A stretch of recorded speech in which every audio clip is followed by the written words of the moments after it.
ओम नमो भगवते वासुदेवाय।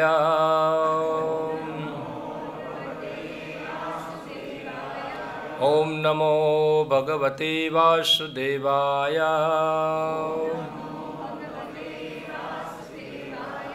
ओम नमो भगवते वासुदेवाय।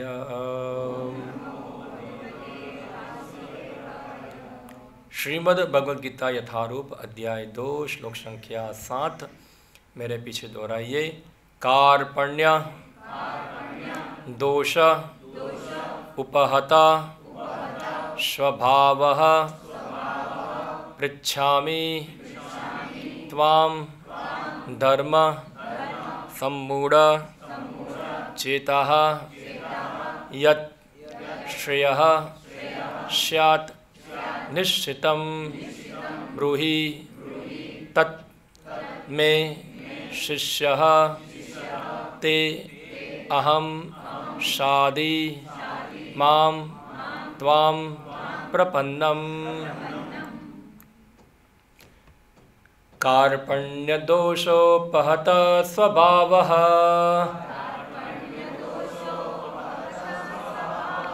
पृच्छामि त्वां धर्मसम्मूढचेतः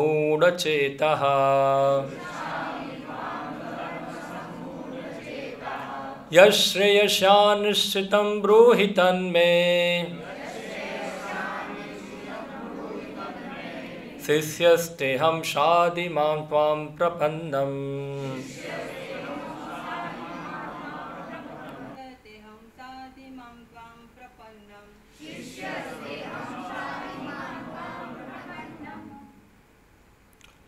कार्पण्य कृपणता दोष दुर्बलता से उपहत ग्रस्त स्वभावः गुण विशेषताएं पृच्छामि पूछ रहा हूँ त्वाम तुमसे धर्म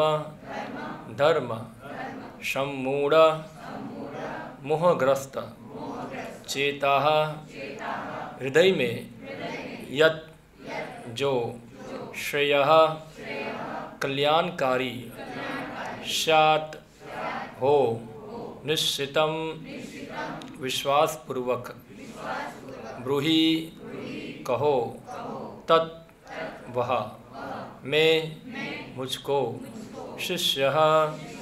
शिष्य ते तुम्हारा अहम मैं शाधि उपदेश दीजिए माम मुझको त्वाम तुम्हारा प्रपन्नम शरणागत। अनुवाद एवं तात्पर्य कृष्ण कृपा मूर्ति अभय चरणारविंद भक्ति वेदांत स्वामी श्री प्रभुपाद द्वारा। अब मैं अपनी कृपण दुर्बलता के कारण अपना कर्तव्य भूल गया हूँ और सारा धैर्य खो चुका हूँ। ऐसी अवस्था में मैं आपसे पूछ रहा हूँ कि जो मेरे लिए श्रेयस्कर हो उसे निश्चित रूप से बताए। अब मैं आपका शिष्य हूँ और आपका शरणागत हूँ, कृपया मुझे उपदेश दे। तात्पर्य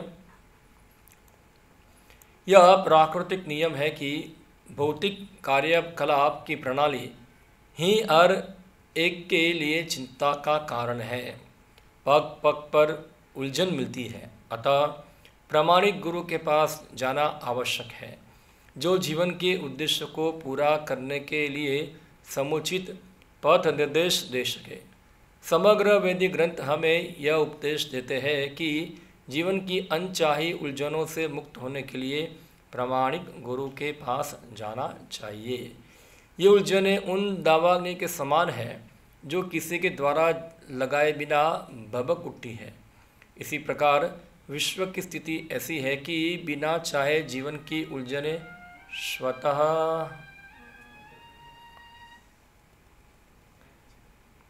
are you fail in your duty.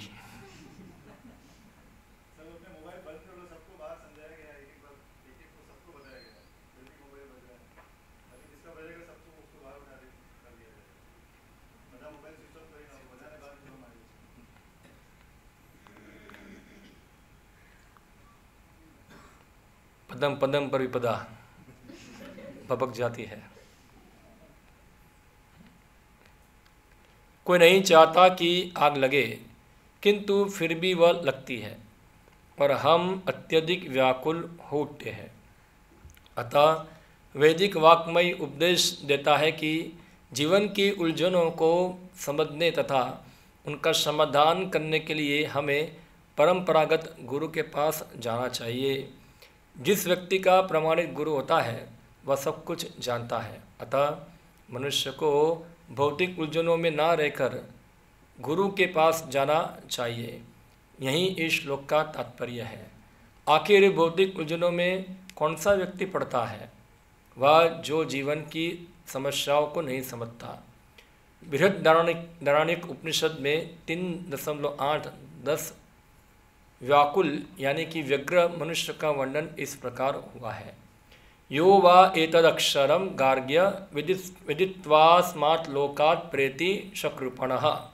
कृपण वह है जो मानव जीवन की समस्याओं को हल नहीं करता और आत्मा साक्षात्कार के विज्ञान को समझे बिना कुकर शुकर की भांति इस संसार को त्याग कर चला जाता है। जीव के लिए यह मनुष्य जीवन अत्यंत मूल्यवान निधि है, जिसका उपयोग वह अपने जीवन की समस्याओं को हल करने में कर सकता है। अतः जो इस अवसर का लाभ नहीं उठाता वह कृपण है। ब्राह्मण इससे विपरीत होता है, जो इस शरीर का उपयोग जीवन की समस्त समस्याओं को हल करने में करता है। यह एतदक्षरम गार्गीर विदित्वास्मात् लोकात् प्रेति स ब्राह्मणः। देहात्म बुद्धिवश कृपण या कंजूस लोग अपना सारा समय परिवार, समाज, देश आदि के अत्यधिक प्रेम में गंवा देते हैं। मनुष्य प्रायः चर्म रोग के आधार पर अपने पारिवारिक जीवन अर्थात पत्नी, बच्चों तथा परिजनों में आसक्त रहता है। कृपण यह सोचता है कि वह अपने परिवार को मृत्यु से बचा सकता है, अथवा वह यह सोचता है कि उसका परिवार या समाज उसे मृत्यु से बचा सकता है।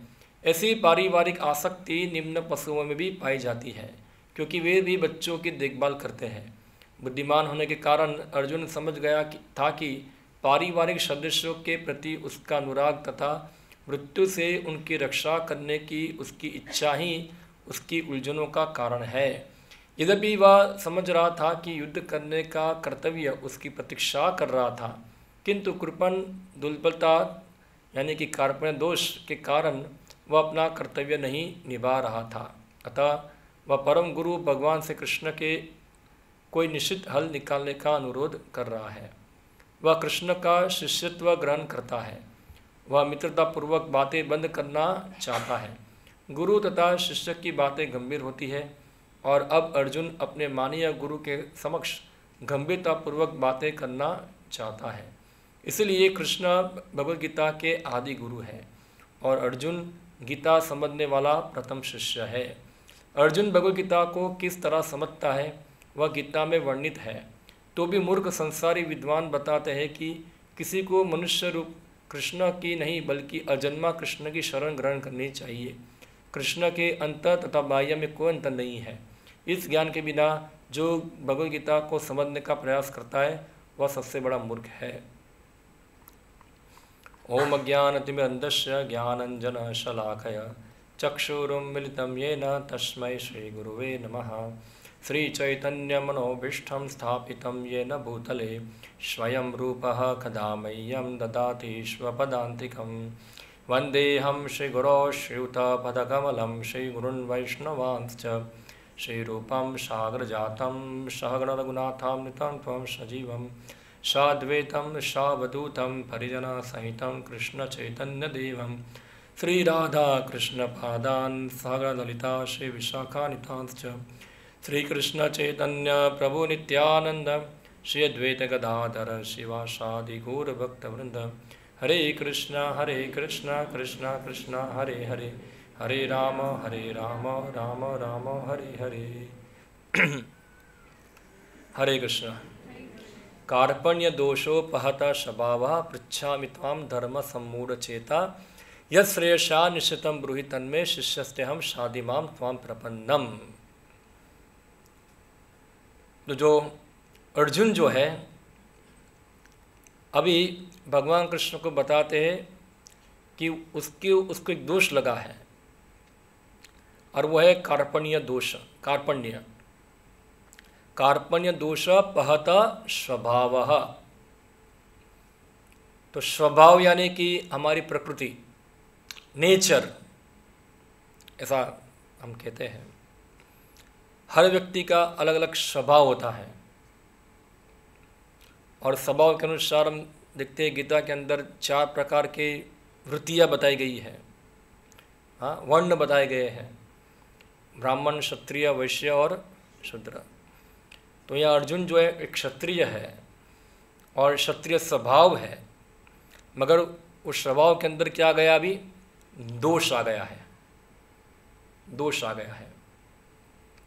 यानी कि जब कोई व्यक्ति अपने स्वभाव के अनुसार काम नहीं करता है तो उसको कहते दोष आ गया है।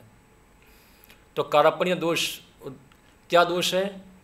तो दोष ये है कि अर्जुन क्षत्रिय है, और क्षत्रिय के लिए युद्ध करना क्या है, उनका एक ड्यूटी है, उनका कर्तव्य है। अभी अर्जुन वो करना चाहता नहीं है। हाँ, तो उसका स्वभाव जो है योद्धा का, उसके अंदर क्या आ गया, अभी दोष आ गया। यानी कि अपना ड्यूटी करने में उसको क्या हो रहा है, अभी कृपणता आ रही है, वो नहीं करना चाहता है, कुछ दोष आ गया है। तो स्वभाव जो होता है, खास करके जो जीवात्मा का रियल स्वभाव है हमारा, एक्चुअली हमारा 2 प्रकार के स्वभाव हैं। एक स्वभाव जो है हमारा परमानेंट है, और एक स्वभाव हमारा क्षणिक है। तो हम देखेंगे कि हम जीवात्मा है, तो जीवात्मा का एक स्वभाव है, और जीवात्मा जो शरीर में बंधा हुआ है वो शरीर का एक स्वभाव है। तो गीता के अंदर भगवान बताते हैं, कारण गुण संकर्ष्य सत असत योनिषु जन्मसु। जैसे पशु होते हैं, तो पशुओं का स्वभाव क्या होता है, फिक्स होता है, वो स्थायी होता है, उसमें कभी कोई चेंज आ सकता नहीं है। कुत्ता होगा, आप कुत्ते को राज सिंहासन में बिठा दो तो राजा बन जाएगा, वो राजा नहीं बनेगा। वो क्या करेगा, वो जूता ही चाटेगा, क्योंकि कुत्ते का स्वभाव है ये, वो चेंज हो सकता नहीं है। मगर मानव जीवन में व्यक्ति अपने स्वभाव को चेंज कर सकता है। ये जो परिवर्तन है उसमें शक्य है। ड्यूटी वही करना है, मगर प्रकृति से व्यक्ति परे हो सकता है। पूरा भगवद गीता जो है वही समझाने के लिए कैसे व्यक्ति ये 3 गुण के प्रकृतिवश अपने स्वभाव से ऊपर उठे। तो हमारा स्वभाव कैसे बनता है? हमारा स्वभाव बनता है हम किस प्रकार की गुणों का संग करते हैं। तो गीता के अंदर 3 गुणों का वर्णन विस्तार से बताया गया है। हाँ, सत्वगुण, रजोगुण और तमोगुण। और अनादिकाल से हम लोग जो है अलग अलग प्रकार के गुणों की संगति करते हैं। उनको चेयर चाहिए तो वहाँ से चेयर दे दो, उनको पीछे पड़ा है।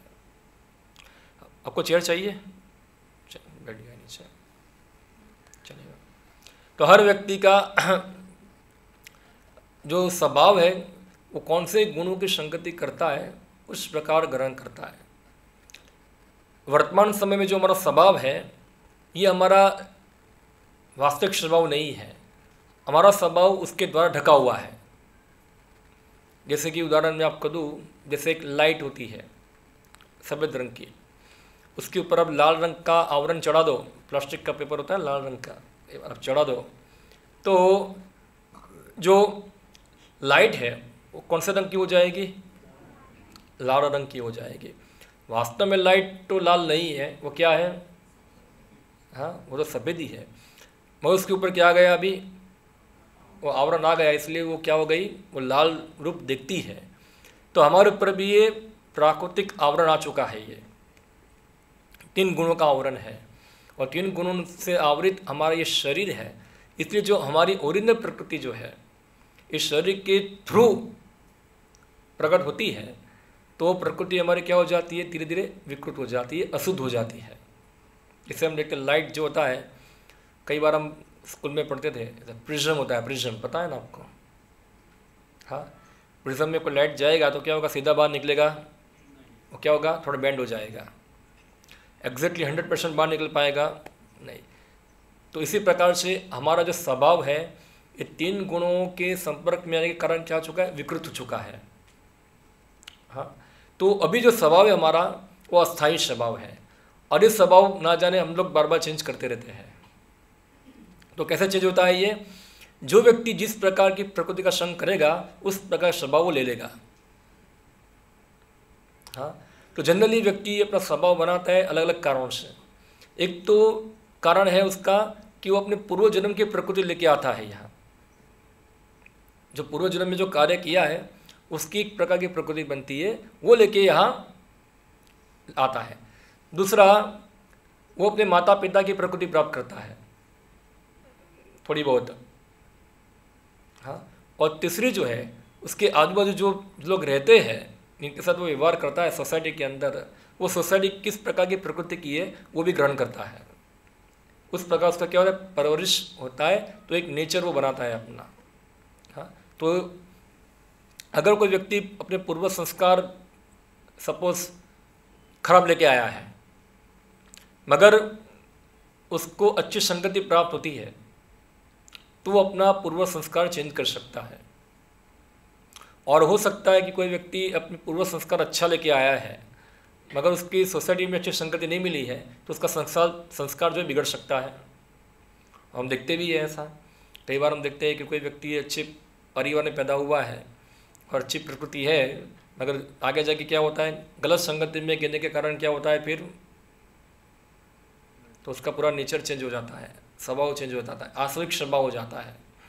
और कोई व्यक्ति पूरा आश्रित स्वभाव वाला था और एक दिन क्या हो जाता है, भक्त बन जाता है, भगत बन जाता है। क्यों? संग चेंज हुआ। इसलिए खास करके कलयुग के अंदर जो महत्वपूर्ण चीज़ें स्वभाव को परिवर्तित करने के लिए, वो है अच्छा संगति। हाँ, अच्छी संगति। हम कैसे व्यक्तियों की संगति करते हैं वो बहुत महत्वपूर्ण है। संगति का मतलब नहीं है खाली फिजिकल साथ में रहना, व्यवहार करना। संगति का मतलब होता है कि आप जो व्यक्ति के साथ डील करते, जो व्यक्ति आप उनको सुनते हैं, आप उनको देखते हैं, वो व्यक्ति का प्रभाव आपकी चेतना में पड़ता है, प्रभाव पड़ता है चेतना के ऊपर, उसको कहते हैं संगति। आप उससे इन्फ्लुएंस हो रहे हैं, प्रभावित हो रहे हैं, वो है संगति इधर। तो इसलिए शास्त्र बताते हैं कि व्यक्ति को चाहिए कि वो खास करके साधु संगति करे। साधु यानी कि जेंटलमैन, साधु यानी कि भक्त। गीता के अंदर भगवान बताते हैं कौन है साधु। साधुरेव समंतव्यम अपि चेत् सुदुराचारो भजन्ते माम अनन्य भाग। साधुरेव समंतव्यम समज्ञ ही व्यवसोत ही सह। हाँ, भगवान बताए साधु यानी कि जो अनन्य भाव से भगवान की भक्ति में सेवा में लगे हुए हैं, वो है साधु। साधु का मतलब नहीं खाली लाल कपड़ा पहनने वाला साधु है। हाँ, वो साधु का मुख्य लक्षण नहीं है। लाल कपड़ा तो कोई भी पहन सकता है, इससे कोई साधु बन जाता नहीं। साधु यानी कि अनन्य भाव, जो भगवान के अनन्य भाव से सेवा करता है वो साधु है। चाहे वो घर पे हो, चाहे वो आश्रम में हो, चाहे वो सन्यासी हो, चाहे वो गृहस्थ हो, अगर वो भगवान का अनन्य भाव से भजन करता है तो वो कौन है, वो साधु है। जैसे अर्जुन है तो अर्जुन साधु है। युधिष्ठिर महाराज कौन है, साधु है। प्रहलाद महाराज साधु है। व्यासदेव साधु है। नारद मुनि साधु है। क्योंकि ये सब का काम एक ही है, भगवान कृष्ण का अनन्य भजन करना। अभी ये अनन्य शब्द बहुत महत्वपूर्ण है। हाँ, अनन्य का मतलब क्या होता है? अनन्य यानी कि एकमात्र कृष्ण शरणम। हाँ, हम कई बार बोलते हैं श्री कृष्ण शरणम ममा। हाँ, मैं श्री कृष्ण के शरण में हूँ, कृष्ण का मैं आश्रित हूँ। हाँ, तो अनन्य का अर्थ होता है जो एकमात्र कृष्ण का ही आश्रित होता है। तो अनन्य भाव का एक अर्थ ये हुआ। एक अर्थ ये है अनन्य भाव का, जो कृष्ण के सिवा और कोई चीज़ चाहता नहीं है। जैसे मैंने पहले ही बताया था कि जो साधु है, जो भक्त है, उनकी इच्छा केवल कृष्ण की सेवा करने की है और कोई नहीं है। ना तो उसको गाड़ी बंगला चाहिए, ना उसको नौकर चाकर चाहिए, ना उसको समाज में बड़ा बंदा है, कुछ नहीं। उनको थोड़ी सी कृष्ण सेवा करने मिल जाए उससे वो संतुष्ट है, वो है साधु। हाँ, और कृष्ण सेवा कर कर ऐसा भक्त जो है कभी गर्वित भी नहीं होता है। हाँ, ऐसा नहीं मैं कृष्ण का सेवा करता हूँ, देखो मैं कितना बड़ा भक्त हूँ। वो अपने भक्ति का ढिढोरा पिटता नहीं कि मैं अपनी भक्ति का मार्केटिंग करता नहीं है, देखो कितना बड़ा भक्त हूँ, भक्त हूँ। वो सिंपल भगवान की सेवा करके संतुष्ट रहता है वहाँ। और इससे क्या होता है, वो साधु बनता है, वही साधु है। और ये अनन्य भक्ति जो है उसमें किसी अन्य देवताओं का आश्रय भी नहीं होता है। वो उसके पास कुछ नहीं होगा, कुछ पैसा नहीं होगा, भले ही कुछ संकट में होगा, फिर भी वो कृष्ण को छोड़कर किसी अन्य व्यक्ति का आश्रय ग्रहण करेगा नहीं। जैसे उदाहरण आपको देता हूँ मैं, जैसे एक सती स्त्री होती है, हाँ, वो कष्टमय जीवन जीती है, फिर भी अपने पति का आश्रय छोड़कर वो दूसरा कोई पति ग्रहण करती नहीं, तो उसको क्या कहेंगे, अनन्य कहेंगे, अव्यभिचारिणी कहेंगे। हाँ, तो कृष्ण भक्ति भी इस प्रकार ही होनी चाहिए। जो व्यक्ति कृष्ण को पूरा लॉयल है, क्या है, लॉयल को क्या कहेंगे हिंदी में, वफादार है। वफादार भी उर्दू शब्द है, हिंदी तो नहीं है। हिंदी स्वामी भक्त, आसपास 19-20 हो सकता है एग्जैक्ट वर्ड ढूंढना पड़ेगा। हिंदी में क्या है, गूगल क्या बोलता है? ईमानदार भी उर्दू शब्द है, प्रामाणिक, हॉनेस्ट, क्या लिखा है, ईमानदारी। गूगल ईमानदारी बताता है। ओके, अब सब अभी तो हिंदी थोड़ी 50% तो क्या है, पूरा उर्दू ही है। तो विश्वासु एक शब्द एक है, विश्वासु। हाँ, विश्वसनीय, विश्वासु, तो अलग अलग शब्द है ये। तो ये इस प्रभुपाद जी इसका अंग्रेजी में अनुवाद करते हैं कॉन्फिडेंशियल डिवोटी। तो कॉन्फिडेंशियल डिवोटी का मतलब क्या होता है, इंटीमेट, वो भी इंग्लिश में हुआ इंटीमेट तो हाँ, कॉन्फिडेंशियल डिवोटी यानी कि अंतरंग भक्त। क्या हुआ, कॉन्फिडेंशियल यानी कि अंतरंग। कोई भी चीज़ कॉन्फिडेंशियल होगी यानी कि बहुत आंतरिक बात है ये। तो कॉन्फिडेंशियल डिवोटी यानी कि अंतरंग भक्त, ऐसा है। तो जो भक्त है अनन्य भाव से भगवान का भक्ति करता है, वो भगवान का अंतरंग है। अंतरंग यानी कि ऐसा भक्त, जैसे हम देखते हैं, हम समाज में रहते हैं, सोसाइटी में रहते हैं, हमारा बहुत लोगों के साथ लेना देना होता है, मगर कुछ व्यक्ति ऐसे होंगे जो हमारे लिए क्या है, बहुत अंतरंग है, जिसके साथ हम बैठते हैं, जिसके साथ हम हमारे हृदय को शेयर करते हैं। क्या करते हैं, पूरा हार्ट शेयर करते हैं। हाँ, और एक दोनों का जो संबंध होगा बहुत गाढ़ होता है। क्या होता है, बहुत गाढ़ संबंध होगा, जिसको अंतरंग संबंध बोलते हैं। जनरली ऑफिशियली संबंध सबके साथ होता है, इसलिए गीता में एक शब्द आता है श्रुअदः। क्या आता है, सुना आप लोगों ने श्रुअदः शब्द? हाँ, गीता के 5वें अध्याय में आता है। भगवान कृष्ण बताते हैं, भुक्ताराम यज्ञ तपसाम सर्वलौकिक महेश्वरम श्रुहदम सर्वभूतानाम ज्ञात्वा माम शांति मृच्छति। तो श्रुहद ये शब्द बहुत महत्वपूर्ण है। उसके कुछ पर्यायवाची शब्द है, जैसे कि मित्र, बंधु और श्रुहदः। तीनों के अर्थ अलग अलग है। देखो संस्कृत भाषा है ना, बहुत पावरफुल है। वो हर शब्द का कुछ ना कुछ मीनिंग होता है, मीनिंग के बिना कोई शब्द होता। आप तीनों का अंग्रेजी में अनुवाद करोगे एक ही होगा, फ्रेंड। हाँ, संस्कृत में तीनों का अर्थ अलग अलग है।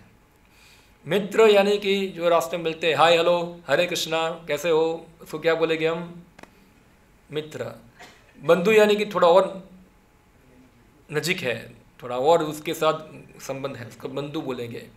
हाँ, और एक होता है श्रुहदः, भले ही वो आप मित्र को आप रिजेक्ट कर दो, चलो उसके साथ हमारा झगड़ा हो गया, सब कुछ हो गया, हम उसके साथ बहुत खराब व्यवहार किया, हाँ, उसका अपमान किया, फिर भी वो मित्र जो है वो कभी हमको छोड़ता नहीं, उसको श्रुहद कहते हैं। हाँ, तो भगवान बताया श्रुहदम सर्वभूतानाम, इसका मतलब क्या है, भगवान सबके वेल विशर है, सबका अच्छा चाहने वाले हैं। जैसे युधिष्ठिर महाराज थे, तो दुर्योधन इत्यादि ने उनके साथ बहुत बुरा व्यवहार किया, फिर भी युधिष्ठिर महाराज दुर्योधन के क्या थे, शुरदह, उसको कहते हैं शुभेच्छक, हमारा अच्छा चाहने वाला व्यक्ति, उसको श्रुवदा कहते हैं। तो भगवान जो है वो श्रुवदा सर्वभूतानाम। तो इस प्रकार से हमारा जो स्वभाव जो है अभी वर्तमान समय के अंदर जो है वो बिगड़ चुका है। हाँ, तो उसको अच्छे संगति से वापस उसको हमको क्या करना है, उसको रिवाइव करना है। और अच्छी संगति है कृष्णा कॉन्शियस संगति। हाँ, और वो हम प्राप्त करते भक्तों के माध्यम से। हाँ, तो शुरुआत होती है धीरे धीरे कि हम जितना हो सके इतना अपने आप को आध्यात्मिक चेतना में रखें। हाँ, तो उसके लिए सबसे अच्छा उपाय है कि हमेशा भगवान की संगति करना। और भगवान की संगति होती है भगवान के नाम के द्वारा। हम बोलते हैं हरे कृष्णा कृष्णा कृष्णा हरे हरे, हरे राम राम राम हरे हरे। हाँ, तो इससे अब डायरेक्टली क्या करते हैं, भगवान कृष्ण की संगति करते हैं।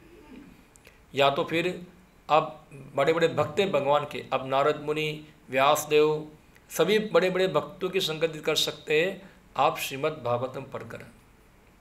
अगर आप श्रीमद् भागवतम पढ़ते हैं तो आप डायरेक्टली जो भागवत में जो नारद मुनि का आख्यान आ रहा है, सपोज नारद मुनि जो है युधिष्ठिर महाराज को उपदेश दे रहे हैं, तो आप नारद मुनि के व्याख्यान को पढ़ते हैं तो आप नारद मुनि की संगति कर रहे हैं directly, you are directly hearing from Narad.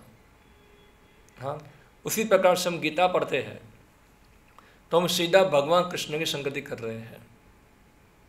हाँ, तो ये संगति जे, और खास करके जो उनको और ऐसी उपदेश को जो पालन करने वाले भक्त हैं, डिवोटीज हैं, जो इस प्रकार जीवन जीते हैं, जिनका भी एक ही इच्छा है भगवान की अनन्य भक्ति करना, ऐसे डिवोटी के साथ रह रह के धीरे धीरे क्या होगा, हमारे अंदर भी इस प्रकार की भावना क्या आएगी, उत्पन्न होगी। हाँ, हम देखते जिसको पैसा कमाना है वो लोग क्या करते हैं, एक क्लब बनाते हैं। हाँ, बनता है क्लब, चैम्बर ऑफ कॉमर्स बनता है, बिजनेस के एक फोरम बनता है पूरा, जिसमें सब लोग इकट्ठा होते हैं, सब क्या चर्चा करते हैं उसके अंदर, कैसे बिजनेस बढ़ा रहा है। और इस प्रकार पॉलिटिकल पार्टी होती है, वो अपनी पार्टी बनाती है और सब लोग इकट्ठा होकर क्या चर्चा करते हैं, कैसे हमारी पॉलिटिकल पार्टी है कैसे पावर में आएगी, ये होगा उनका चर्चा का विषय क्या होता है। तो ये विषय होता है। इसी प्रकार एक संघ होगा जो भक्तों का संघ होगा, जिसमें चर्चा का विषय क्या होगा, पॉलिटिक्स होगा, BJP, Congress. No doubt Krishna चर्चा में कई बार कुछ राजनीति आ जाती है, जैसे महाभारत में कुछ राजनीति होती है तो उसके बुरे और अच्छे परिणाम की चर्चा होती है, मगर हम इस प्रकार के राजनीति में भाग लेते नहीं है, या तो हम कृष्ण की चर्चा करते हैं। हाँ, कृष्ण के बाद जैसे गीता है तो ये पूरा युद्ध है, बहुत सारे युद्ध होते हैं, अभी युद्ध चल रहा है सब जगह पे, कितने 2-3 साल से चल रहा है। हाँ, तो वो युद्ध और युद्ध में बहुत अंतर है। ये युद्ध क्या है, ये कृष्ण भगवान खुद मौजूद है, इसलिए ये इस प्रकार का युद्ध का वर्णन सुनने से हमको फ़ायदा होता है, और वो युद्ध का सुनने से कुछ फ़ायदा होने वाला नहीं है, हम कुछ कर नहीं पाएंगे, वहाँ कुछ फ़ायदा नहीं है। तो इसलिए संगति जो है वो साधु की होनी चाहिए, भक्तों की होनी चाहिए। इसलिए हम देखते हैं हमारे संस्थापक आचार्य श्री प्रभुपाद जो है, उन्होंने एक संघ बनाया, अंतर्राष्ट्रीय कृष्ण भावनामृत संघ।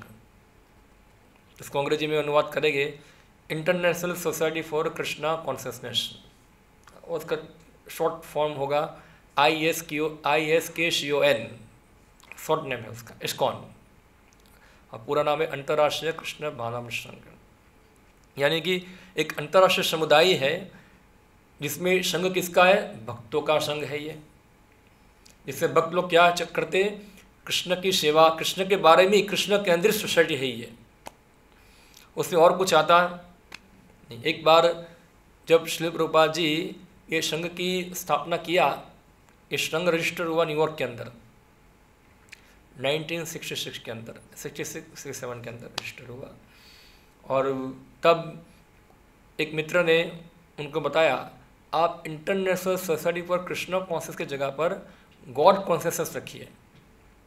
क्या रखो नाम? गॉड कॉन्शियसनेस रखिए।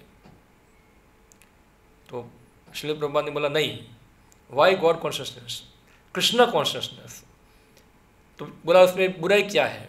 बोला अगर गॉड कॉन्शियसनेस रखूँगा तो हो सकता है कि सब गॉड के सबके अलग अलग वेग विचार हो सकते हैं। हाँ, कोई बोलेगा गॉड जो है निराकार है, कोई बोलेगा गॉड तो मर चुका है, कोई बोलेगा गॉड तो ये गॉड है वो गॉड है। गॉड मीन्स कृष्ण और कोई नहीं, एकल ईश्वर कृष्ण। हाँ, तो ये क्लियर करने के लिए भाई दुनिया को कि अगर कृष्ण जो है वही पूर्ण पुरुषोत्तम परमेश्वर भगवान है, और ये कोई हमारा निजी मत नहीं है ये कि चलो कुछ लोग भावुक लोग हैं मिलकर एक कृष्ण को पूछते हैं, कुछ लोग मिलकर दूसरे को और कोई बाबा को पूछते हैं, कोई दादा को पूछते हैं, सही लोग भी ऐसे कृष्ण को पूछते हैं। ये हमारा निजी मत नहीं है, ये शास्त्र का मत है। हाँ, बड़े बड़े आचार्यों का मत है। जैसे अर्जुन जो है, अर्जुन ने गीता 10वां अध्याय जो था, इसमें अर्जुन एक श्लोक बोलते हैं, परम ब्रह्म परम धाम पवित्रम परम भवान पुरुषम स्वासतम दिव्यम आदि देवम अजम विभुम। ये अर्जुन बोल रहा है श्लोक। क्या बताए? आप परम ब्रह्म हो। कृष्ण आप कौन हो? परम ब्रह्म। ब्रह्म शब्द का अर्थ क्या होता है? जो आत्मा को कई बार ब्रह्म बोलते हैं, हम ब्रह्मास्मि, ये सब शब्द कई बार वेदों में आते हैं, हम ब्रह्मास्मि। तो आत्मा ब्रह्म है, मगर भगवान जो क्या है वो परम ब्रह्म है। जैसे कि हम उदाहरण दे, सभी भारत में रहने वाले सब कौन है? भारतीय है। सही बात है। तो भारत का प्राइम मिनिस्टर भी क्या होगा? भारतीय है। और सामान्य झाड़ू वाला भी कौन है? भारतीय। पर क्या दोनों एक है? हाँ, उसी प्रकार से हम भी ब्रह्म हैं, भगवान भी ब्रह्म है, मगर भगवान कौन है? परम ब्रह्म है। हम जीवात्मा है, जीवात्मा वो छोटा है, और भगवान क्या है? बहुत बड़े हैं। हम छोटे होने के कारण क्या हो सकता है कि हम भगवान की जो शक्ति है, खास करके माया शक्ति है, उसके वश में आने का चांस हमारे अंदर रहता है। मगर भगवान जो है कभी माया शक्ति के वश में आते नहीं है, वो माया को अपने वश में रखते हैं। भगवान बताए, देवीश्वर गुणमयी मम माया दूरतया। हाँ, ये मेरी जो माया है वो उसको पार कर पाना बहुत मुश्किल है। किसके लिए मुश्किल है? जीवों के लिए मुश्किल है, भगवान के लिए नहीं। भगवान तो माया के सामने भी नहीं, भगवान के सामने माया कभी आती ही नहीं है। हम में सब माया जो है भगवान के पीछे रहती है। श्रीमद् भागवत में वर्णन है, जब व्यासदेव को उपदेश देने के लिए नारद जी आए और नारद जी ने उनको भागवत की रचना करने के लिए उपदेश दिया, तो व्यासदेव ध्यान लगाए, और जब ध्यान लगाए तब क्या हुआ? उन्होंने भगवान श्री कृष्ण का दर्शन किया पूर्ण रूप में। जितने भगवान के अवतार है, जितने भी उनके विस्तार है, सभी का दर्शन किया, सभी शक्तियों का दर्शन किया। मगर जो माया थी वो भगवान के पीछे खड़ी हुई थी। भगवान, माया कभी कृष्ण के सामने आती नहीं, उसको लज्जा होती है। इसलिए बताए, कृष्ण सूर्य समा माया होय अंधकार, जाओ वही कृष्ण ताई नाई मायाधिकार। यानी कि कृष्ण जो है वो सूर्य के समान है, और माया क्या है? अंधकार है। जैसे कि आप देखो, एक कमरा होगा और बाहर सूरज होगा। अब सूरज के सामने रहेंगे तो क्या होगा? आप प्रकाशित हो जाएंगे। सूरज से कमरे में आ जाएंगे तो क्या हो जाएगा? अंधकार हो जाएगा। तो अंधकार का कारण क्या है? प्रकाश का अभाव, वही अंधकार है। हाँ, प्रकाश नहीं होगा तो अंधकार ही रहेगा। हाँ, तो अंधकार से प्रकाश नहीं आता है, प्रकाश के अभाव से क्या होता है? अंधकार होता है। तो उसी प्रकार से जब कोई व्यक्ति जो है वो अपने आप को हमेशा कृष्ण भावनामृत रखेगा, यानी कि हमेशा कृष्ण में रखेगा अपने आप को, तो उसके लिए कोई चांस नहीं है कि माया उसको स्पर्श करे। जैसे आप अपने आप को सूरज के सामने रखोगे तो अंधकार का प्रश्न बचेगा कभी? प्रश्न ही नहीं है। और जैसे ही कोई व्यक्ति सूरज से दूर जाएगा, अंधकार में आ जाएगा, एक रूम में आ जाएगा, तो क्या होगा? वो प्रकाश को छोड़ देगा, अंधकार में गिर जाएगा। अंधकार में गिरना यानी कि फिर से ये देहात्म बुद्धि में आ जाना, और फिर से देहात्म बुद्धि में आकर जो करणीय कार्य नहीं है वो सब करना। जैसे कि आज हम वर्तमान समाज देखते हैं, पूरा किस में है? अंधकार में है। सब लोग अंधकार में है, सब लोग भाग रहे, दिन रात दौड़ रहे। किसके लिए दौड़ रहे हैं सब लोग? कितना एक ही चीज़ है, पैसा। पैसा के दौड़ते सब लोग। पैसा तो खाली माध्यम है। किसके लिए भाग रहे हैं सब? सुख के लिए। क्या सुख उनका है? ये किसमें सुख ढूंढते हैं सब लोग? वही आहार, निद्रा, भय और मैथुन, ये चार सुख के लिए इतना दौड़ भाग कर रहे हैं। मगर वही रोड के बाजू में कुत्ता होगा, वो भी वही सुख भोगता है, मगर वो तो इतना भगता भगता नहीं है। उसको भी खाना मिल जाता है, उसको भी कुत्ती मिल जाती है, उसको भी सब मिल जाता है, सब रहने करना सब हो जाता है उनका, तो वो तो इतना भागता नहीं है इधर ना। तो ये दिखा रहा है सब कौन है? अंधकार में है। इसलिए मानव जीवन जो है हमारे स्वभाव को चेंज करने के लिए है, स्वभाव को परिवर्तन करना है। अभी हमारा स्वभाव पशुओं का स्वभाव हो चुका है। हाँ, तो उस स्वभाव को चेंज करने के लिए क्या करना पड़ेगा व्यक्ति को? जैसे अर्जुन जो है यहाँ बताया, पृच्छामि त्वाम धर्म सम्मूढ़ चेता। अभी वो क्या ड्यूटी है, क्या करना है, उसके बारे में वो क्या हो गया? अभी मूढ़, यानी कि वो उसमें वो मोह हो गया है, उसको मोहग्रस्त हो गया है। क्या मैं युद्ध करूं ना करूं? क्या युद्ध करना मेरे लिए ड्यूटी है, मेरा धर्म है कि युद्ध छोड़ दूं? वो ड्यूटी है। अभी जब ड्यूटी की बात आती है तो अच्छा या बुरा वो सोचना होता नहीं है। अभी अर्जुन जो आर्ग्यूमेंट दिया अभी तक, वो किस पे आधार पर आर्ग्यूमेंट दिया? क्या उसको अच्छा लग रहा है? जनरली क्या होता है, हमको जो अच्छा लगता है हम वो करते हैं, और जो बुरा लगता है उसको हम त्याग देते हैं। कृष्ण भक्ति में भी कई बार ऐसा होता है, जो चीज़ कृष्ण भक्ति की हमको अच्छी लगती है वो करते हैं, जो अच्छी लगती है वो छोड़ देते हैं। हाँ, जैसे कृष्ण भक्ति में कई बार लोगों को कीर्तन करना अच्छा लगता है तो कीर्तन करेंगे, सबसे अच्छा लगता है प्रसाद, अच्छा लगता है प्रसाद लेंगे। पढ़ाई करना अच्छा लगता नहीं है, और ये सब सुबह सुबह जल्दी उठना, ये सब माला बाला करना, और ये तो बोलते हैं कि 4 नियम पालन करना है, तो 4 नियम में तो मांस नहीं खाना है, जुआ नहीं खेलना है, नशा नहीं करना है, ये सब अच्छा लगता नहीं है। हाँ, ये सब बुरा लगता है। हाँ, तो ये क्या दिखा रहा है कि वो व्यक्ति जो है वो मोहग्रस्त है। क्या ड्यूटी वो जानता नहीं है। ड्यूटी यानी कि जो करनीय है वो सब करना ही है उसको। तो अर्जुन जो है यहाँ मोहग्रस्त हुआ। अभी वो क्या करा है? यश श्रेयस्यान निश्चितम ब्रूहितन में, यानी कि मेरे लिए श्रेय क्या है। देखो ये फिर से संस्कृत शब्द आ गया, श्रेय। क्या है ये? श्रेय। 2 शब्द है उसके, एक होता है श्रेय और एक होता है प्रेय। प्रेय श्रेयस 2 शब्द, और दोनों का अर्थ एक ही होता है, कल्याण। क्या होता है? कल्याण। मगर थोड़ा उसमें भेद है। जैसे कि उदाहरण में दो, एक छोटा बच्चा होता है, सुबह 6-7 बज गया है, वो सो रहा है, उसकी मम्मी उसको उठाएगी, उठो बच्चे स्कूल जाना है। बच्चा उठना चाहता, वो सोना चाहता है। तो जो सोने का सुख बच्चे को प्राप्त होता है उसको क्या कहेंगे हम लोग? प्रेय। क्या कहेंगे? यानी कि जो इमीडिएटली सुख का अनुभव होता है उसको क्या कहते हैं? प्रेय। और कुछ सुख थोड़े समय के बाद मिलेगा उसको क्या कहेंगे? श्रेय। यानी कि हमारा अल्टीमेट बेनिफिट। तो माता पिता बच्चों को उठाते, उठो उठो, तो किस लिए उठाते हैं? उसके कल्याण के लिए उठाते हैं। बच्चों को क्या लगता है?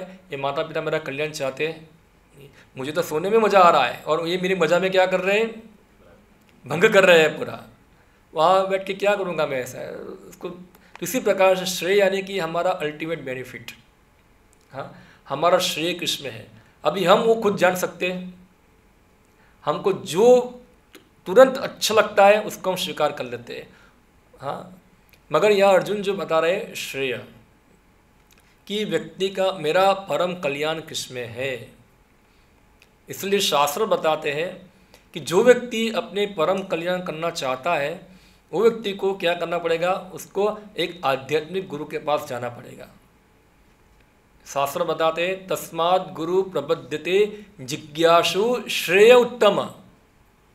देखो ये शब्द आया है इसके अंदर, तस्मात्।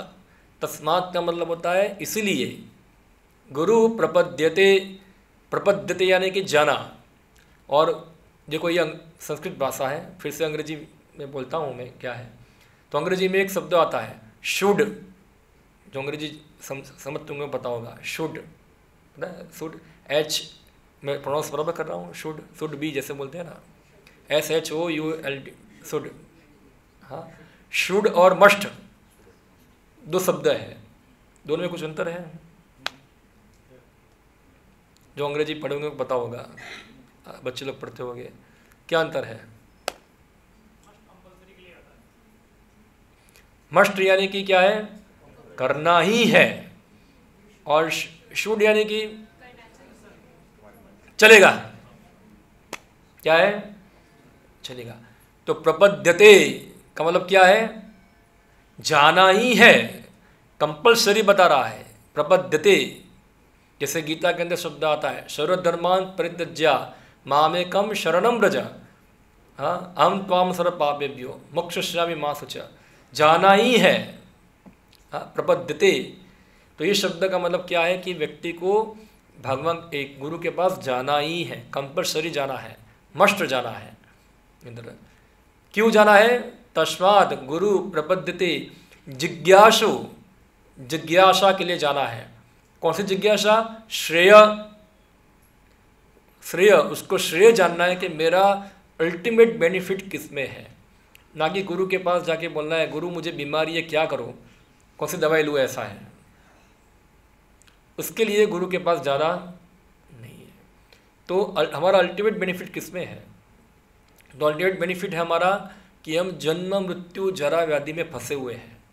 इसलिए गुरु के पास जाकर हमको आध्यात्मिक ज्ञान प्राप्त करने के लिए जाना चाहिए, हाँ। तद विज्ञाथार्थ स गुरुमेव अभिगच्छेत, देखो फिर से शब्द आया अभिगच्छेत, इसका मतलब भी क्या होता है, मस्ट, हाँ।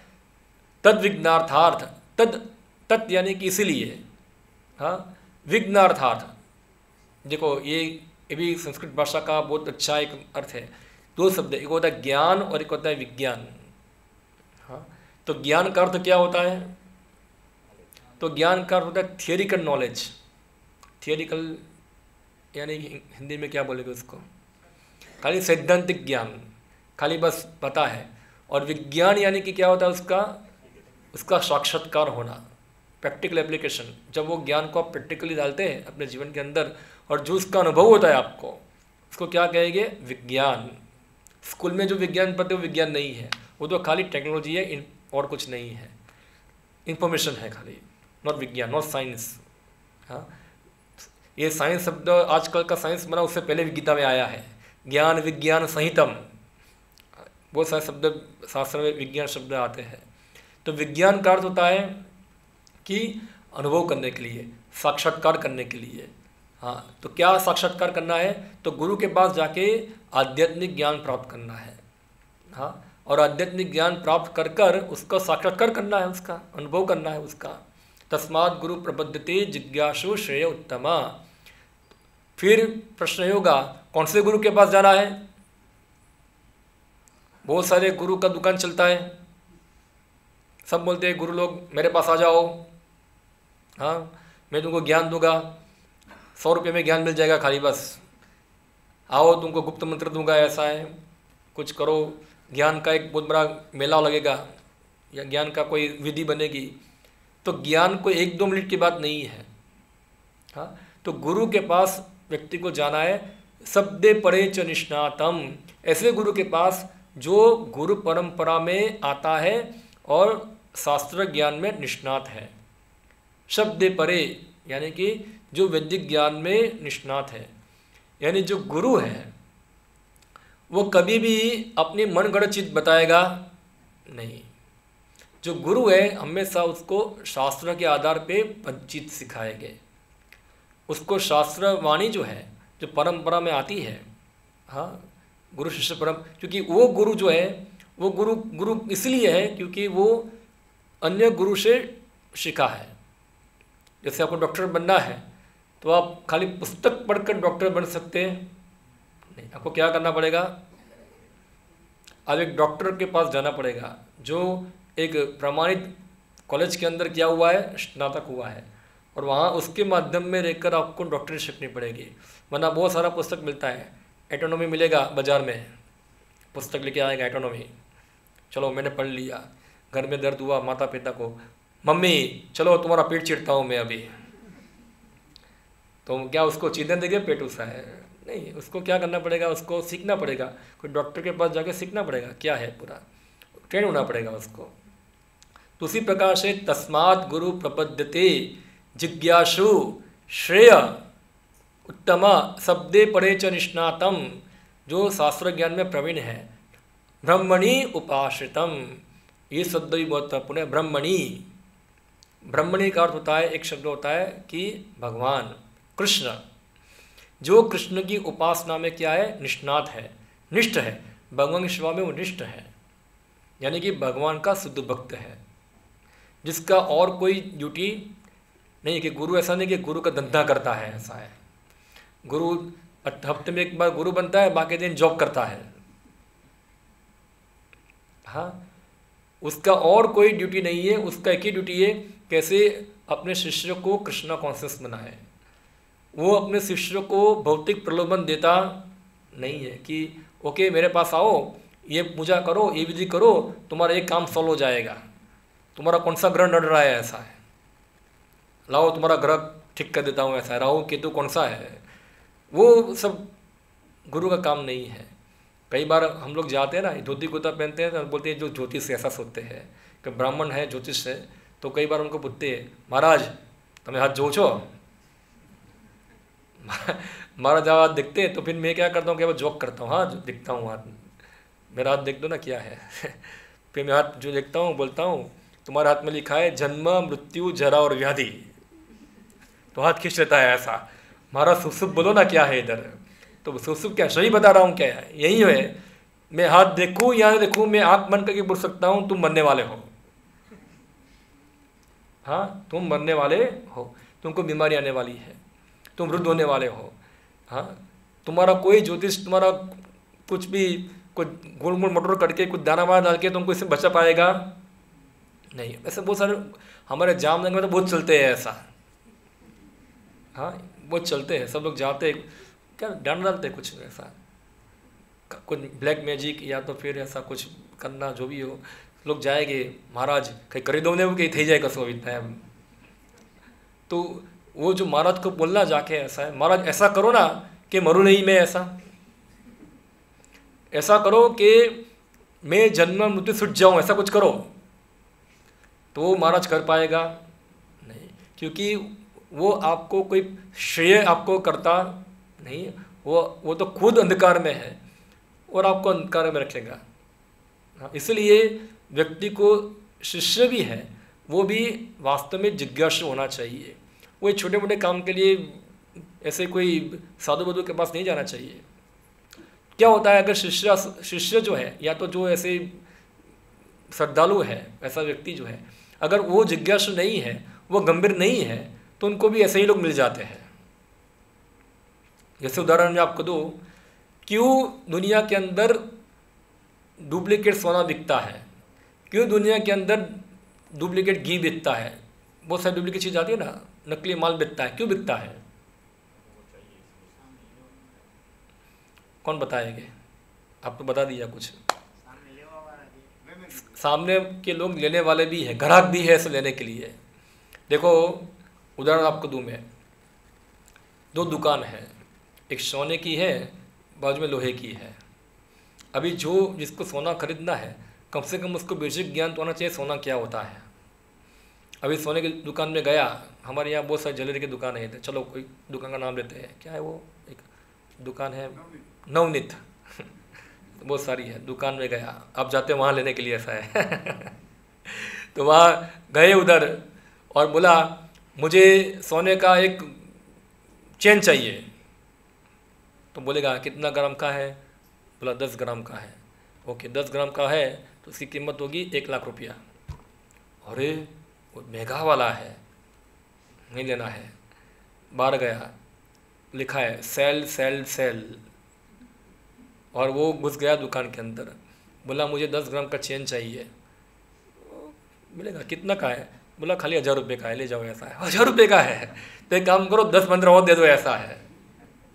अभी कभी 1000 रुपये के अंदर 10 ग्राम का चेन आएगा कभी, सोचो आप, कभी आएगा? पर वो क्या करेगा, वो चेन जो होगी वो क्या होगी, इमिटेशन होगी, बनती है ना इमिटेशन सब, उस पर क्या करेंगे थोड़ा पॉलिश करके इसको पीला पीला बना देंगे, ऐसा है। वो मूर्ख को तो पता नहीं सोना क्या बोलते हैं, उसको लगता है जो ही चीज़ पीला है वो क्या है, सोना ही है। सोनी जान सकते हैं ना सोना क्या है, आप जान सकते सोना है ये, आपको कोई भी चीज़ पकड़ा देंगे वहाँ तो वो ये सोनी उनको पता होगा तो क्या होता, तो पकड़ा दिया और वो खुश हो गया, देखो सस्ता माल मिल गया, बहुत सस्ता लेके आया। मगर 2-3 दिन के बाद क्या होगा, पीला पीला सब क्या होगा, सब निकलना चालू हो जाएगा, सब ओरिजिनल हो जाएगा, सब वापस आ जाएगा। तो ये क्या दिखा रहा है, क्योंकि व्यक्ति खुद गंभीर नहीं था वास्तव में सोना खरीदने के लिए, इसलिए लोग उसको डुप्लीकेट देने के लिए भी आ गए, और वो डुप्लीकेट चीज़ खरीद के क्या हो गया, संतुष्ट हो गया। तो इसीलिए दुनिया के अंदर लोग गंभीर नहीं हैं, आध्यात्मिक जीवन के लिए लोग गंभीर नहीं हैं।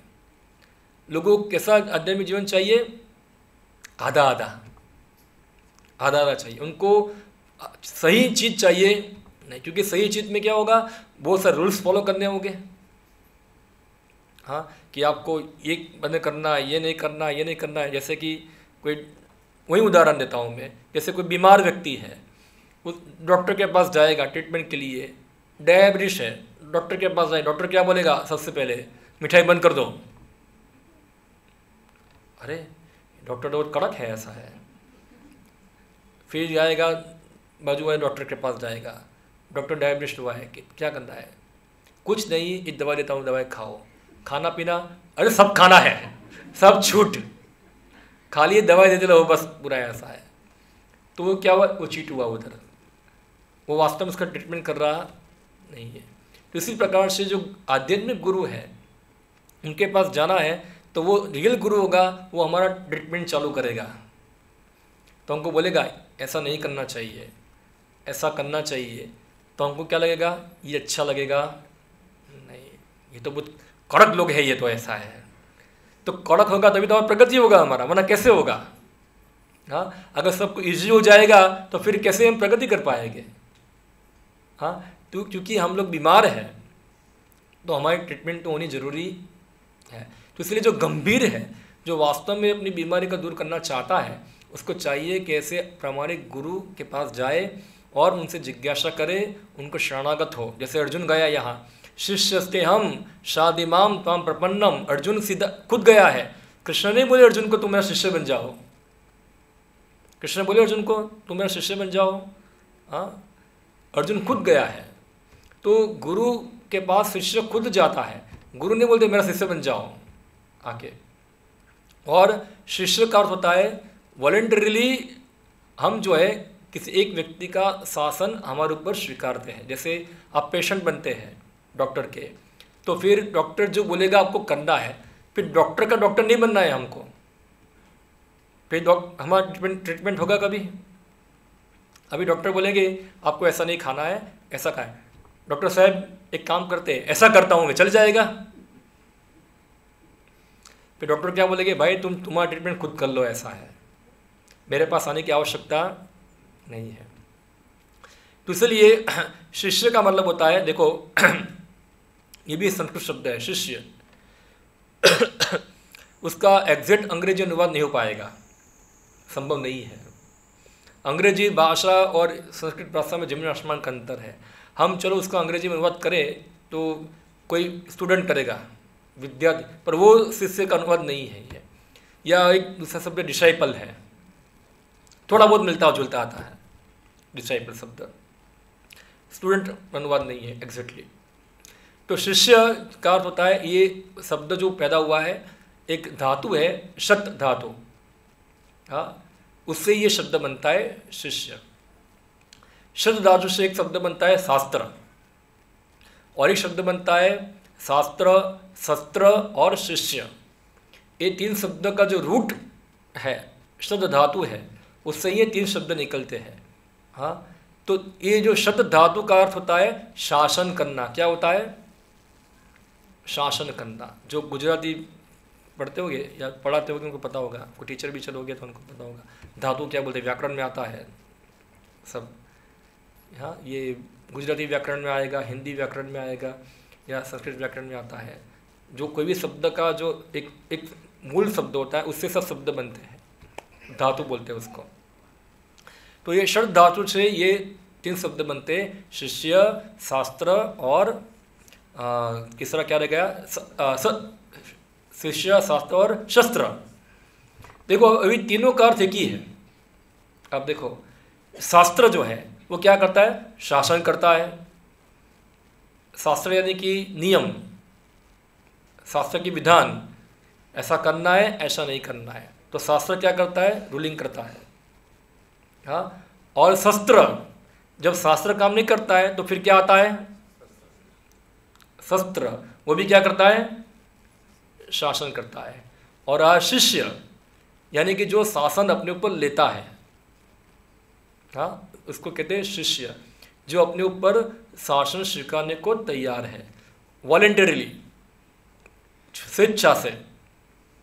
इसलिए पहले क्या था, वैदिक समय के अंदर जो शिष्य गुरु के पास जाते थे तो गुरु कई बार शिष्य की परीक्षा करते थे कि गुरु जो शिष्य जो है वास्तव में शिष्य बनने आया है कि ढोंग कर रहा है खाली। हाँ, ढोंग कर रहा है खाली, बस दिखावा करने के लिए इधर आया हुआ है, इधर थोड़ा 2 दिन दिखावा करेगा बाद में भाग जाएगा, ऐसा है। इसलिए कई बार क्या करते, गुरु उसको रखते, ठीक है, आश्रम में, फिर उसको क्या करते, उसकी ट्रेनिंग करते हैं, पूरा उसकी परीक्षा करते हैं। जैसे हम देखते हैं महाभारत में ऐसे बहुत सारे वृत्तांत मिलते हैं। इवन अर्जुन और ये हमारे कृष्ण और सुदामा जो थे वो भी कहाँ गए थे? सांदीपनी मुनि के आश्रम में गए थे, उनका गुरुत्व स्वीकार किया था, और सांदीपनी मुनि ने उनका परीक्षा भी किया था।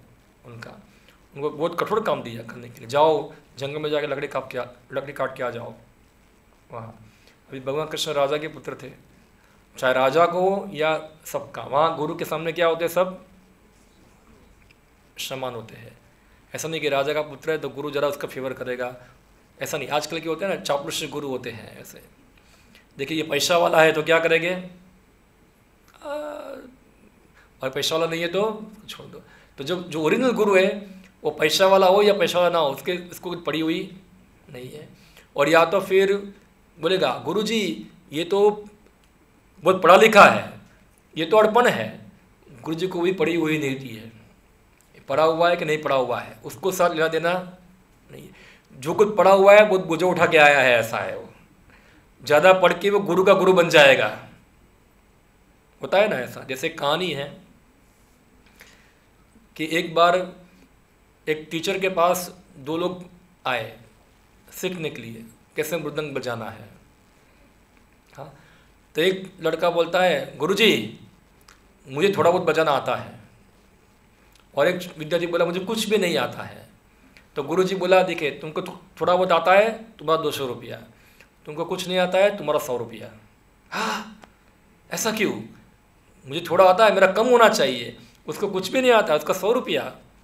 बोला इसीलिए कि तुमको जो भी थोड़ा बहुत आता है ना उल्टा सीधा सिखा हुआ है, ऐसा है। उसको बुलाने का 100 रुपया, और फिर सही सिखाने का क्या है? दूसरा 100 रुपया। इसलिए क्या हो गया, डबल चार्ज तुमको लगेगा। और दूसरा जो है उसको कुछ सिखाना, ये तुम्हें सिखाऊंगा सीख जाएगा तुरंत। वो उल्टा सीधा कोई क्वेश्चन करने वाला, वो ब्लैंक स्लेट है, ऐसा है। तो ऐसे जब हम लोग पूर्वग्रह लेके आते हैं, हम हमारा खुद का विचारधारा लेके आते हैं, तो सबसे पहले हमको समझना है कि हमारी विचारधारा धुल में है, हम अपने दिमाग से कोई सही चीज़ ढूंढ पाएंगे नहीं, इसलिए तो हम गुरु के पास जाते हैं कि हम हमारे मन से कोई सॉल्यूशन नहीं ले पा रहे हैं, इसलिए हम किसी व्यक्ति को स्वीकार करते हैं कि वो मुझे सॉल्यूशन दे, वरना हम कुछ जानते तो भी गुरु के पास जाने की आवश्यकता ही क्या है। फिर तुम्हारे गुरु बन गए फिर, हाँ वही हो गया ना। कई बार लोग बुक लिखते हैं ऐसा, क्या उसको बोलेंगे, गुरु मत बनाओ, कोई गुरु मत बनाओ, हाँ तो बुक लिखते हैं और बुक लिख के वही सबका गुरु बनता है, हाँ कि गुरु मत बनाओ, वही उपदेश दे रहा है ना वो, तो वो खुद गुरु बन गया। तो इसलिए गुरु के पास जाके हमको सीखना है, ना कि गुरु को सिखाना है, हाँ थोड़ा फर्क है इसके अंदर। तो इसीलिए चाहिए सबसे पहले नम्रता चाहिए। क्या चाहिए? नम्रता चाहिए। नम्रता भाव से गुरु के शरणागत होना है। तद्विति प्रणिपाते न परिप्रश्न न सेवया, प्रश्न करना है, साथ साथ सेवा भी करना होता है। खाली क्वेश्चन नहीं, साथ साथ सेवा भी होता है। उपदेशंति तद ज्ञानम ज्ञानी न तत्सुदर्शिना, तब जाके वो गुरु जो है वो जो ज्ञान देंगे वो ज्ञान हृदयंगत होगा, हमको वो समझ पाएंगे, हम लोग सीख पाएंगे। वरना क्या होगा, वो ज्ञान हमारे हृदय में रहेगा नहीं, क्योंकि वैदिक ज्ञान को समझने की पद्धति ही यही है। स्कूल जैसे नहीं है, स्कूल के अंदर जैसे हम टीचर लोग लिखते हैं चौक बोर्ड में ऐसा, और बच्चे लोग क्या है उसमें कॉपी मारते हैं, रट्टा लगाते हैं, एग्जाम में लिखते हैं, पास हो जाते हैं। और टीचर भी क्या है, टीचर के नाम बनाए गए। आज सुबह बताया था मैंने, कोई मोटी टीचर होगी तो क्या बोलेगी, टुन आ गई ऐसा है और उसको चौक से मारते हैं पीछे से, सब उल्टा से चिल्लाते हैं, सब बोलते हैं ना ऐसा। तो ये थोड़े विद्यार्थी है, ये तो बदमाश लोग है। ये आध्यात्मिक फील्ड में ऐसा नहीं चलते हैं, हाँ वहाँ तो बहुत गंभीर शिष्य होते हैं जो वास्तव में जीवन के लक्ष्य को जानना चाहता है वहाँ, और वो गुरु को पूरा शरणागत होता है, हाँ और फिर पूरा विश्वास है उनको कि उनके द्वारा मेरे जीवन का परम कल्याण होगा। क्योंकि गुरु को स्वीकार करने से पहले वो 1000 बार चेक करेगा कि ये गुरु प्रॉपर है कि नहीं है, और करना भी चाहिए। और गुरु भी होगा, वो भी शिष्य को 1000 बार चेक करेगा कि ये प्रॉपर शिष्य है कि नहीं है। दोनों को एक दूसरे को चेक करना होता है। पर आजकल क्या है, सबको चीप गुरु चाहिए, और चीप गुरु को चीप शिष्य चाहिए। हाँ ना, एक महाभारत में श्लोक है, एक दुनिया में शिव जी बताते हैं पार्वती को, एक श्लोक पद्म पुराण में आता है साइड में, बहुत सारे गुरु है दुनिया में जो लोगों का पैसा लूटने में निपुण है। क्या है, बहुत सारे गुरु है जो दुनिया के अंदर सबके पैसा लूटने में क्या है, निपुण है। कोई सदगुरु ऐसा नहीं मिलता है जो अपने शिष्यों के दुख को हर सके, ऐसा है। संसार दुख नाशनम, जो उनके संसारिक दुख को दूर कर सके, ऐसा बहुत रेयर गुरु होते हैं। तो जो अर्जुन था उनको क्या समस्या था, अर्जुन को समस्या यही थी, उन्हें जानता है मुझे क्या करना चाहिए, मेरी ड्यूटी क्या है, इसलिए वो भगवान कृष्ण के शरण में गया। हाँ अभी कृष्ण आप मेरे गुरु हैं, आप क्या करो, मुझे उपदेश दीजिए। अभी कृष्ण से बढ़कर कौन गुरु हो सकता है। हाँ कृष्ण वंदे, क्या बोले, कृष्ण वंदे जगत गुरु। हाँ तो कृष्ण सबसे जगत गुरु है, और जो कृष्ण को उनके प्रमाणित प्रतिनिधि होते हैं वो भी प्रमाणित गुरु है। कृष्ण या कृष्ण के प्रमाणित प्रतिनिधि का मतलब क्या होता है, जो कृष्ण को एग्जैक्टली रिप्रेजेंट करते हैं, हाँ उसको कहते हैं प्रतिनिधि। तो प्रतिनिधि की बात में और कृष्ण की बात में कोई अंतर होना चाहिए नहीं, सेम होना चाहिए। तो गुरु जो है वो भगवान का प्रतिनिधि होता है, ना कि वो खुद भगवान है, मगर भगवान के बिहाफ वो क्या करता है, भगवान के उपदेशों को दोहराता है। ये अल्टीमेटली उपदेश किसका है, भगवान का है।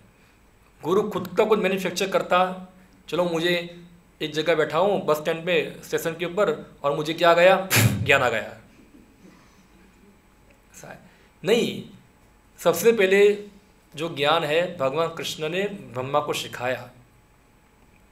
भागवत में श्लोक है ऐसा, तेने ब्रह्म हृदय आदि कवये। सबसे पहले भगवान कृष्ण ने ब्रह्मा को ज्ञान दिया, उनको सिखाया। ब्रह्मा ने वो ज्ञान नारद को सिखाया, नारद ने वो ज्ञान व्यासदेव को सिखाया, और इसके बाद इसी परंपरा के अंदर क्या आता है, ये ज्ञान। ऐसा हम गीता में 4थे अध्याय में पढ़ेंगे। भगवान कृष्ण बोलते यही गीता का ज्ञान मैंने दिया था, किसको, सूर्यदेव को दिया था। यही सूर्यदेव ने ज्ञान किसको दिया? उनके पुत्र इसको मनु, वैवस्वत मनु को दिया, और वही मनु ने अपने पुत्र किसको दिया? इक्ष्वाकु को दिया। इस प्रकार से क्या हुआ? एवं परंपरा प्राप्तम एवं राजर्षयो विदुहु। परंपरा के अंदर ये ज्ञान जो है राज ऋषियों ने जाना है इधर, तो परंपरा में ज्ञान आता है। ऐसा नहीं कि हो जाता है, बम फूट जाता है और ज्ञान हो गया है, ऐसा नहीं होता है। ये सब कॉन्फंक्शन है। तो इसलिए हमको सही ज्ञान प्राप्त करने के लिए परंपरागत गुरु के शरण में जाना चाहिए वहाँ। तो इस अर्जुन जो है वो कृष्ण के शरण में गया। अभी क्या करेंगे? कृष्ण जो है अर्जुन की शंकाओं का निराकरण करेंगे। हाँ, एक बड़ा लंबा विषय है। इसके बाद 8 नंबर का श्लोक है, उसके अंदर भी थोड़ा विस्तार से यही विषय के ऊपर बताया गया है, पर अभी समय कम है इसलिए मैं ज़्यादा उसको चर्चा नहीं करूँगा। थोड़ा संक्षिप्त में इस चीज़ को समझा, कभी टाइम मिलेगा तो और इसके विषय में चर्चा करेंगे। ओके, हरे कृष्णा। किसी का कोई प्रश्न है विषय के ऊपर, थोड़ा आप पूछ सकते हैं, क्वेश्चन कमेंट किसी का?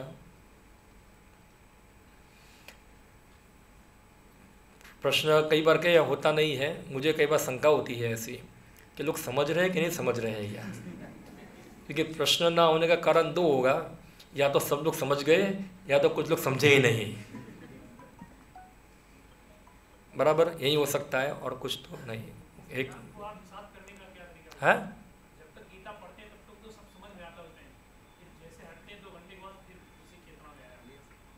तो हमेशा वो चेतना में कैसे रहना है? तो जो पढ़ा है उसको याद रखो, स्मरण करो उसका, जो पढ़ा है उसका स्मरण करो, और जो पढ़ा है उस प्रकार जियो। खाली पढ़ना नहीं है ना, जो पढ़ा है उस प्रकार उसका हमारा व्यवहार करो उस प्रकार से। ठीक है, ओके। और कोई प्रश्न किसी का? ओके, हरे कृष्णा। तो समाप्ति करते हैं, कुछ अनाउंसमेंट है।